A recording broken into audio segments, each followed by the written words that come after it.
สบายดีน้องพี่น้องเนาะตอนนี้บ่าวห้อยกับเข้ามาฮอดบ้านมักนาวเมืองสารวันเชียงสารวันน้องพี่น้องเนาะ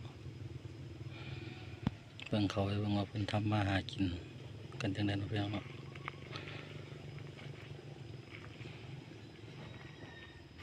ธรรมชาติก็สวยงามพี่น้องเข้าไปเบิ่งว่าเพิ่นทำมาหากินกันจังได๋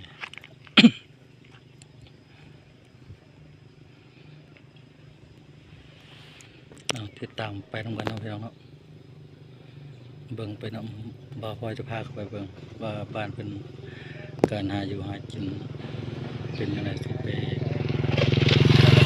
สัมภาษณ์กันเล็กๆน้อยๆสภาพทางก็เลย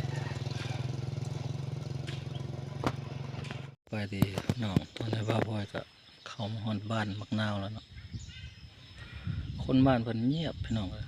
ย่านมันไปดำให้ดำนาบ่เห็นไผอยู่บ้านจักคนตอนน่ะเป็นบ้านเก่าบ้านเจนะพี่น้องสภาพบ้านเมืองก็เป็นแบบนั้นแหละบ่พอยเขามาบ่เห็นคนจักคนเลยพี่น้องเงินแต่ละหลังบ่อยู่ผู้อยู่บ้านเลยพี่น้องตอนนี้บ่พอยเขามาฮอดบ้านมักนาวเนาะอันนี้ก็เป็นคือเดินบ้านของบ้านมักนาวเนาะพี่น้องเนาะ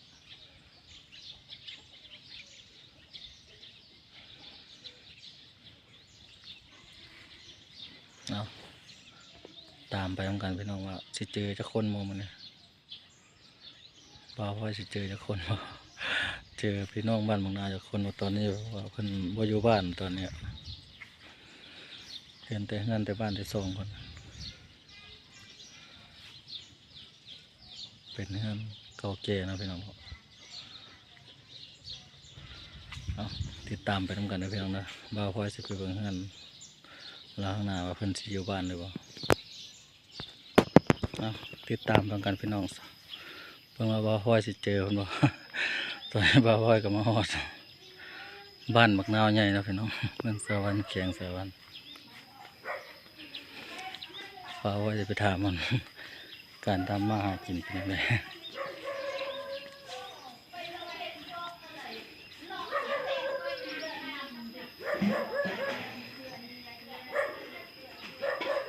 สบายดีแม่สบายดี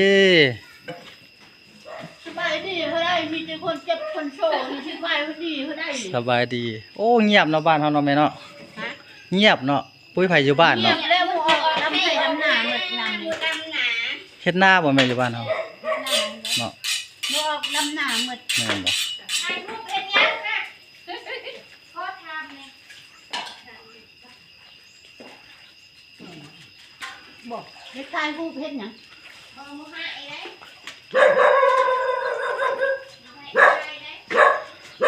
สบายดีเฮ็ดหยังเนาะแม่เนาะแกงผักบ่บ้านเฮานี่เฮ็ดนาบ่แม่ แม่นได้เฮ็ดหน้า เฮ็ดนาเป็นอาชีพเนาะแม่เนาะ เอาอยู่ไอ้คอยใครลูกพี่น่ะ แม่ซื้อหยังก็แม่ซื้อหยังก็แม่ซื้อหยังก็ เด็กอายเด้ บ่อายแม่บ่อายแม่ซื้อหยังก็ ไอ้หยังวีอีเย็ดอีหยัง แม่ซื้อหยังก็ขอถาม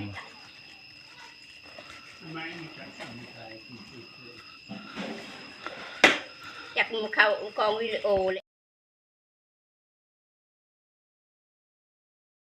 น้องๆมาเจอน้องสาวเพิ่นอยู่หนทางบ่พ่อยก็บ่ฮู้ว่าสิไปไสอันนี้แม่นบ้านหยังก็ บ้านบางนาวใหญ่ ของนาวใหญ่เนาะแข็ง แข่งสารวัตร แข็งสวรรค์เมืองสวรรค์เนาะ เดิน ตัวนี้นี่แม่นทางสิไปไส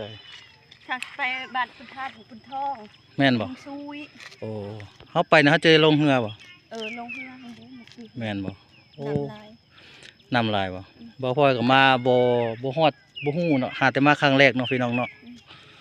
เจ้าสิไปไสบัดนี้ เขาไปสวนมัน โอ้เห็นมันหลายบ่ บ่ได้ลาย นี่ครอบครัวแล้วบ่อนุญาต นี่แล้ว มีแล้วเนาะได้ลูกจักคนแล้วเอ้ย นั่นคุณ เลือกผู้หนึงเนาะโอ้แข็งแห้งแข็งแห้งขอบใจหลายเด้อเด้ออยู่ดีมีแห้งบุญคำนำสู่เด้อสบายดี บ่ได้ไปสวนบ่ โอ้ดำหน้ามัน เขาขอถามเนี่ยถ้าเขาข้ามไปสอดบ้านอย่างไรวะ คนทันผู้ชอบ โอ้ไกลบ่ไปประมาณจักกิโล หมอคำหนักขึ้นไปกระทำเชนแม่นโลด แม่นว่าเขาจ้างบักไปบ่ แม่นแหละ จ้างเฮือเนาะ แม่นแหละ ค่าข้ามเฮือประมาณเท่าใดเอ่ย จะไปจะมาประมาณ30 นี่แหละ โอ้ ไปมา ขอบใจหลายเอ่ยสบายดีพี่น้องเบิ่งบ่าวว่าจะลงไปท่าบักท่าเฮือเนี่ย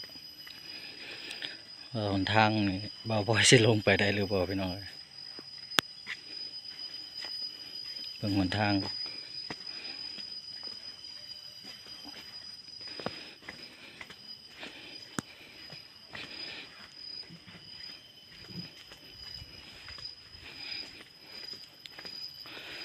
หนทางคือว่าเป็นห้องเป็นหลุมเนาะพี่น้องเนาะ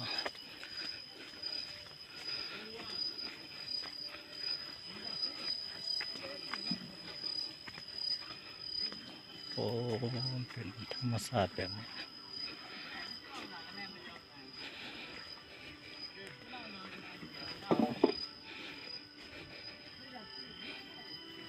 ไปแล้วนะพี่น้องเนาะ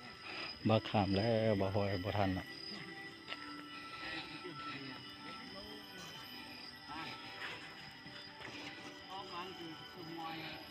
ธรรมชาติสวยงามเนาะพี่น้องเนาะ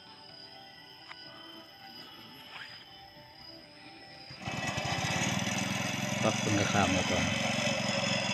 พอลงมาบ่ทันบักสิเป็นเที่ยวหน้าพุ่นละมันกลับมาพุ่นละ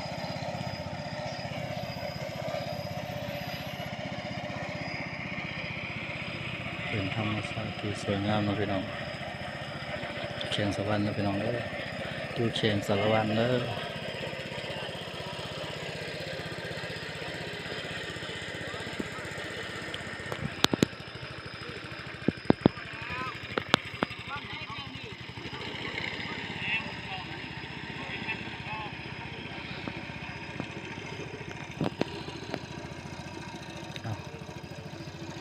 สำนึกก่อนนะพี่น้องบ่ค่อยว่าสิข้ามไปบ่ทันสองพี่น้องเลยบักขึ้นไปก่อนแล้วคนนี้บ่ค่อยสิเชียงสะวรรค์ข้ามไปบ้านอย่างบ่ค่อยก็ลืมถามกันจริงๆบ่ทันบักไปกับท่าปากท่องนั่นแหละพี่น้องตอนนี้ก็เวลานี่ก็คันบ่ค่อยข้ามเพิ่นกลับมาพุ่นล่ะไปกลับประมาณ30,000พุ่นน่ะค่าข้ามบักเอาซ้ำนี้ก่อนเนาะพี่น้องเนาะสบายดีเด้อขอบใจหลายเด้อฝากติดตามมันด้วยพี่น้องเด้อสบายดี